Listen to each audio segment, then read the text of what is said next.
চিন্ময় গ্রেপ্তার হয়েছে বলে আপনি আজকে কুমিরের কান্না কাঁদছেন, ক্রোকোডাইল টিয়ার্স আপনার চোখ দিয়ে পড়ছে।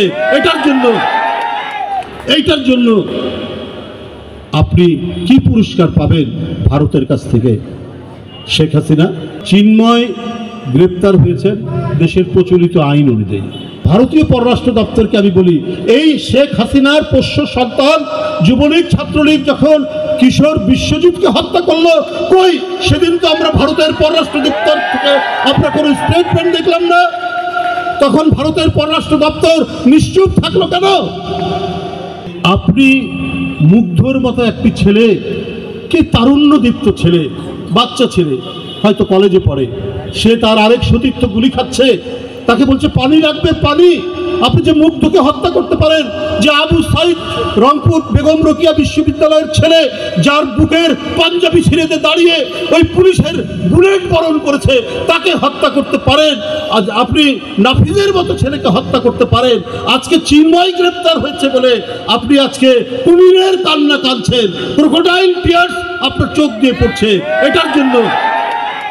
এইটার জন্য আপনি কি পুরস্কার পাবেন ভারতের কাছ থেকে? শেখ হাসিনা আজকে ভারতের পররাষ্ট্র দপ্তর চিন্ময়কে মুক্তি দেওয়ার জন্য বলেন, কারণ ভারতীয় পররাষ্ট্র দপ্তরকে আমি বলি, এই শেখ হাসিনার পোষ্য সন্তান যুবলীগ ছাত্রলীগ যখন কিশোর বিশ্বজিৎকে হত্যা করলো, কই সেদিন তো আমরা ভারতের পররাষ্ট্র দপ্তর থেকে আমরা কোনো স্টেটমেন্ট দেখলাম না। তখন ভারতের পররাষ্ট্র দপ্তর নিশ্চুপ থাকলো কেন? যখন আপনার উত্তর পূর্বাঞ্চলের নদীর বাঁধগুলো ছেড়ে দিলেন, দিয়ে বাংলাদেশের উত্তর পূর্বাঞ্চল ভেসে গেল, ওখানে তো মুসলমানের বাড়ি শুধু ভাসেনি, হিন্দুর বাড়িও ভেসে গেছে। কই সেই দিন তো ভারতের পররাষ্ট্র দপ্তর তাদের কোনো মায়া দয়া তো দেখলাম না। আপনারা কি করছেন সেটা দেশবাসী জানে।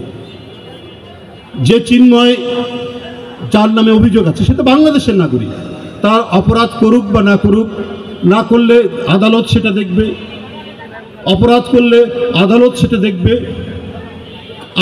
আপনাদের এত ইন্টারেস্ট হলো কেন?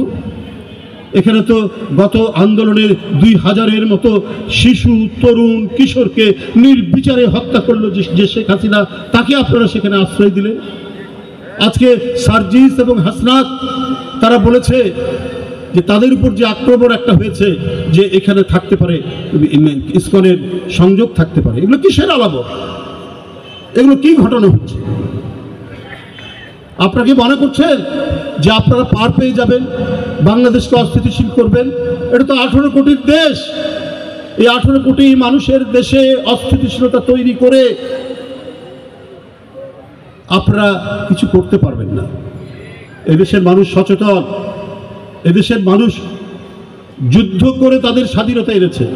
ভারত তো স্বাধীনতা সংগ্রাম করেছে, কিভাবে নিজের জীবনকে উৎসর্গ করতে হয় নিজের দেশকে বাঁচাতে, এটা বাংলাদেশের মানুষ জানে। এখানে দীর্ঘদিন ধরে হিন্দু মুসলমান একত্রিত আমরা বসবাস করছি। হিন্দুদের পূজায় আমরা যাই, ঈদ মিলাদুন নবীতে আমার হিন্দু বন্ধুরা আসে।